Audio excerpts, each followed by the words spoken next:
नमस्कार दोस्तों, स्वागत है आपका हमारे YouTube चैनल पर। इस वीडियो में हम लोग साइंस के इंपॉर्टेंट क्वेश्चन करेंगे जो आपके किसी भी एग्ज़ाम के लिए इंपॉर्टेंट हैं। तो वीडियो स्टार्ट करने से पहले मैं आपसे एक बात कहना चाहूँगा कि जिन दोस्तों ने चैनल को सब्सक्राइब नहीं किया तो प्लीज़ चैनल को सब्सक्राइब कर लीजिएगा और पास में जो बेल आइकन होता है उसको भी दबा लें, ताकि आने वाले टाइम में आपको वीडियोज़ की नोटिफिकेशन टाइम टू टाइम मिलती रहे। चलिए स्टार्ट करते हैं आज का वीडियो। तो गाइज़, आज के सेशन में पहला क्वेश्चन बनता है, विटामिन डी के सर्जन के निम्न में से कौन पाया जाता है? इसका आंसर हो जाएगा आपका ऑप्शन डी, कैल्सीफेरॉल। अगला है, रक्त स्कंदन में कौन सा विटामिन क्रियाशील होता है? तो सभी को पता होगा, ऑप्शन डी, विटामिन के। अगला क्वेश्चन है, दांतों में निम्नलिखित में से क्या होता है? इसका आंसर हो जाएगा ऑप्शन बी, कैल्शियम होता है। नेक्स्ट है, निम्नलिखित में से किस तत्व का संबंध दांतों की विकृति के साथ है? Option B, fluorine. अगला है, हृदय की धड़कन को नियंत्रित करने के लिए निम्न में से कौन सा खनिज आवश्यक है? ऑप्शन ए, सोडियम। सागरीय खरपतवार किसका महत्वपूर्ण स्रोत है? Option D, iodine. और निम्न में से कौन आयोडीन का सर्वोत्तम स्रोत है? ऑप्शन ए, शैवाल। अगला है, उपस्थिति तथा हड्डियों के निर्माण और संपोषण में आवश्यक तत्व होता है? Option B, calcium. मानव शरीर में औसत ऑक्सीजन का तत्व कितना प्रतिशत होता है?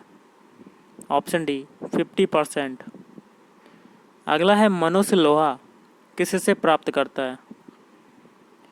ऑप्शन बी, पालक से। अगला है, लौह आवश्यक है। इसका आंसर हो जाएगा ऑप्शन डी, उपयुक्त सभी के लिए।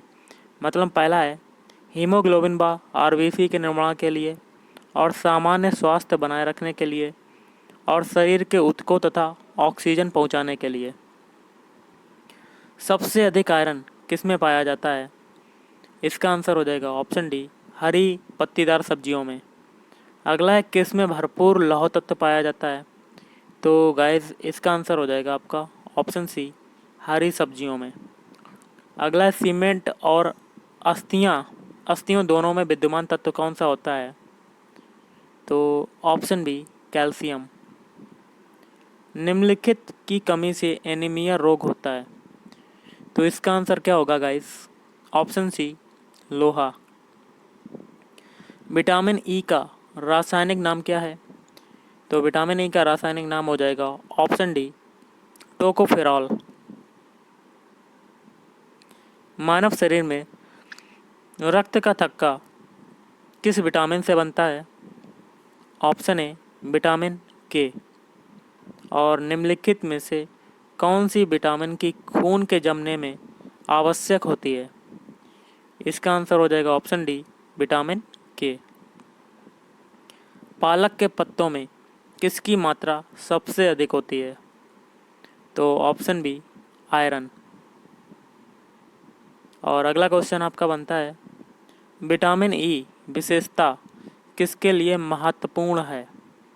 ऑप्शन सी, लिंग ग्रंथियों की सामान्य क्रिया में। मानव शरीर के कौन से अंग का प्रत्यारोपण नहीं किया जा सकता? ऑप्शन डी, मस्तिष्क। कोशिका की आत्महत्या की थैली कहलाता है? ऑप्शन ए, लाइसोसोम। 80% से अधिक सेल या कोशिका में पाए जाने वाला पदार्थ है? ऑप्शन डी, जल। किसकी उपस्थिति के कारण किसी पादप कोशिका और पशु कोशिका में अंतर पाया जाता है? ऑप्शन बी, कोशिका भित्ति। गाल्जी इकाई का प्रमुख कार्य क्या होता है? तो इसका आंसर हो जाएगा ऑप्शन डी, स्रावी। निम्नलिखित में से कौन सा कोशिकांग डीएनए रखता है? Option D, mitochondria. अगला है, प्रोग्राम्ड सेल डेथ का कोशिकीय एवं आणविक नियंत्रण क्या कहलाता है? Option B एंजिंग। इलेक्ट्रॉन सूक्ष्मदर्शी की खोज की। ऑप्शन ए नाल तथा रस्का ने। मृदा अपरदन रोका जा सकता है। ऑप्शन सी वनों को उगाने द्वारा। बाढ़ को रोका जा सकता है, तो बाढ़ को कैसे रोका जा सकता है? ऑप्शन डी नदियों पर बांध बनाकर व वृक्षारोपण करके। मैनग्रोव वनस्पति पाई जाती है, तो ऑप्शन डी सुंदरबन में। अगला है एपीफाइट्स बहुत अधिक विकसित होती है। ऐसे पौधे होते हैं जो अन्य पौधे पर निर्भर करते हैं, तो ऑप्शन बी यांत्रिक मदद हेतु। अगला है भोपाल दुर्घटना में किस गैस का रिसाव हुआ था? तो ऑप्शन सी मिथाइल आइसोसाइनेट। निम्न में से कौन सी गैस वायु को प्रदूषित नहीं करती है? ऑप्शन ए CO2 या कह सकते हैं कार्बन डाइऑक्साइड। अगला है औद्योगिक बहिस्राव द्वारा किए जाने वाले जल प्रदूषण को रोकने के लिए निम्नलिखित में से कौन से अपतरण को उपयोगी पाया गया है? तो ऑप्शन डी उपयुक्त ए और बी दोनों, मतलब ए है पार्थेनियम और हाथी घास। नेक्स्ट है निम्नलिखित में से कौन एक वाहन प्रदूषण का भाग नहीं है? ऑप्शन ए H2। ऊर्जा के किस रूप में प्रदूषण की समस्या नहीं होती है? इसका आंसर हो जाएगा ऑप्शन डी सौर। निम्नांकित में कौन अधिकतम ध्वनि प्रदूषण का कारण है? ऑप्शन डी जेट उड़ान। अस्थियों का अध्ययन विज्ञान की किस शाखा के अंतर्गत किया जाता है? Option B osteology. और तितलियों का अध्ययन कहलाता है, तो ऑप्शन सी लेपिडेटेरियोलॉजी। और मछलियों से संबंधित अध्ययन कहलाता है, इसका आंसर क्या होगा? Option C ichthyology. मधुमक्खियों का पालन क्या कहलाता है? तो मधुमक्खियों का जो पालन कहलाता है वो हो जाएगा ऑप्शन ए एपीकल्चर। अगला है एडवर्ड जेनर निम्नलिखित में से किस रोग से जुड़े हैं? ऑप्शन सी चेचक।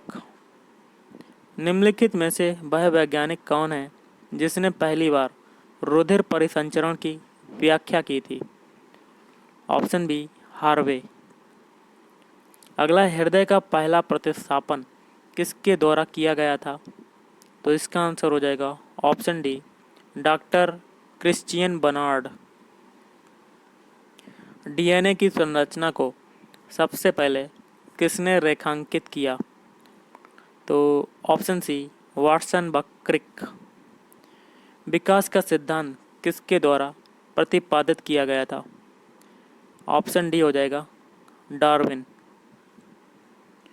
अगला है किसके द्वारा आनुवांशिकता के विज्ञान को आनुवांशिकी जेनेटिक्स कहा गया है? Option D Watson. अगला क्वेश्चन है आधुनिक एंटीसेप्टिक सर्जरी का जनक कौन है? Option A Lister. Natural selection का सिद्धांत किसने बनाया? Option C Darwin. अगला क्वेश्चन आपका है हिस्टोलॉजी शब्द का सर्वप्रथम प्रयोग किसने किया था? Option A mayor.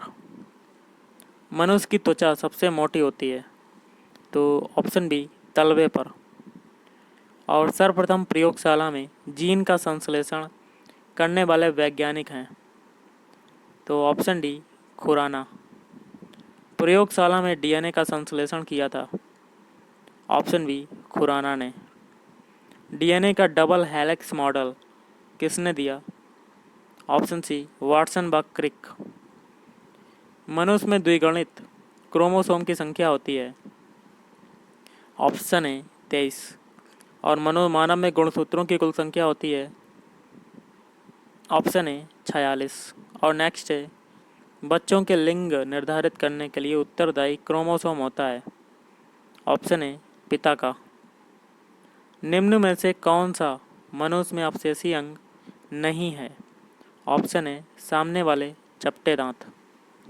तो गाइज़ आज के इस वीडियो में इतना ही। अगर आपको वीडियो पसंद आए वीडियो को लाइक करें, शेयर करें और चैनल को भी सब्सक्राइब करें। Thank you.